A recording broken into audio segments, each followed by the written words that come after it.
Hello বন্ধুরা, আমি বহু দিন ডিটাচ অনলাইনে কোনো রকম পোস্ট করি না, বলতে কোনো রকম ভিডিও আপলোড করি না। ফেসবুকে, ইনস্টাগ্রামে কোথাও কোনো রকমভাবে লাইভ তো দূরের কথা, কিছুই হই না। বাট আজকে না এক্সাইটমেন্ট ধরে রাখতে পারছি না বলে একটা ভিডিও আপলোড করছি। লাইভ আসেনি তাও, বাট একটা ভিডিও আপলোড করছি। তার একটা বিশেষ কারণ, তোমরা সবাই জানো যে 20 তারিখে খাদান রিলিজ করেছে। खुदा तबाक আর শাম মাহাতুর রাগ এই দুয়ের সামনে আসতে নাই।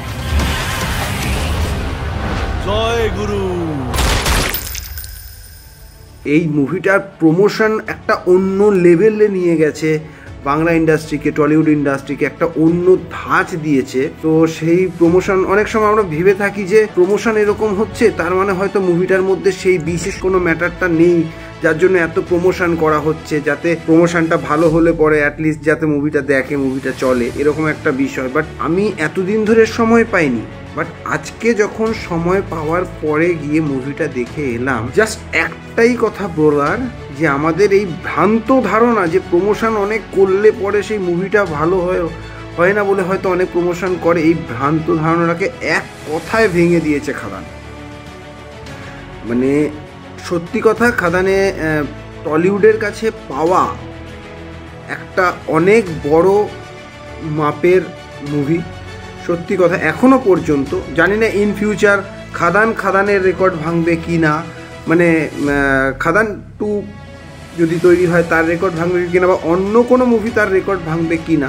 বাট টলিউডের কাছে পাওয়া একটা অন্য লেভেলের মুভি খাদান, অন্য ধরনের কাজ, এবং শুধু অন্য ধরনের কাজ নয়, তার সিনেমাটোগ্রাফি, তার মিউজিক এবং তার বিজিএম, কি বলবো, জাস্ট ভাষাহীন।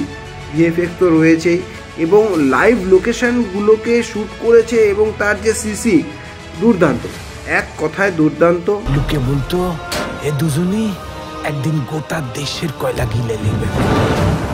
গল্প মানুষের ভাবনায় অনেক ছিল, এটা কেজিএফ হবে, এটা পুষ্পার একটা কোনো রকম ধাঁচ হবে, বা সাউথের কোনো গল্পের কপি হবে।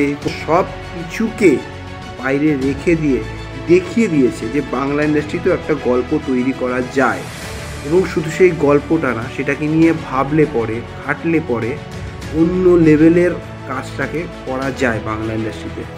এটা হয়তো দেব ছাড়া এখনও পর্যন্ত বাংলা ইন্ডাস্ট্রিতে অসম্ভব। কি অসম্ভব? সেটা হলো এই যে ভ্যারাইটি এবং বিভিন্ন জিনিস নিয়ে বারবার করে একটা মোড় তৈরি করা, ধাঁচ তৈরি করা, যে বিভিন্ন রকমের কাজ আমরা করব, বিভিন্ন ধাঁচের কাজ করব, যেটা এতদিন ধরে মানুষ ভেবেছিল যে দেব আর কমার্শিয়াল করবে না, কিন্তু যখন করলো তখন কিন্তু একটা অন্য লেভেলের তৈরি করলো।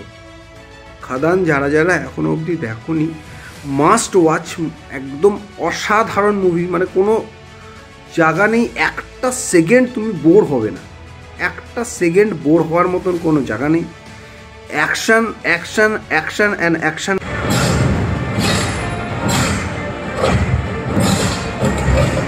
সাথে রোম্যান্স আছে,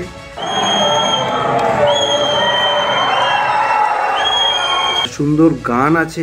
প্রেমের জোয়ারে দুকুল ভেসেছে, ডুবেছে ডুবেছে তরি।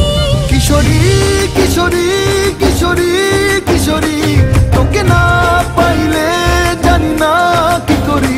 এবং সব থেকে বড় কথা, বাপ এসেছে, এই যে গানটা, এই গানটাকে এত সুন্দরভাবে বিজিএমে ইউজ করেছে, একটা সিচুয়েশানে ইউজ করেছে, জাস্ট না দেখলে অনেক কিছু মিস করে যেতে হবে।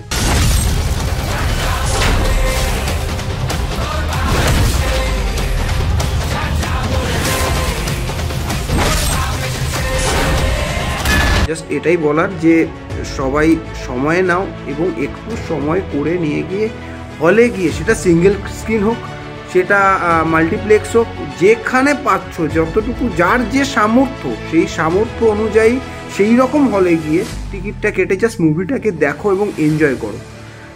জাস্ট অসাধারণ। আমার তো ভাবনার বাইরে চলে যাচ্ছে, কারণ বাংলা ইন্ডাস্ট্রিকে একটা অনেক বড় উপহার দিয়েছে দেব এন্টারটেনমেন্ট ভেঞ্চার্সের এবং সুরেন্দ্র ফিল্মসের এই যৌথ প্রয়াস খাদান একটা অন্য মোড় এনে দিল বাংলা ইন্ডাস্ট্রিকে।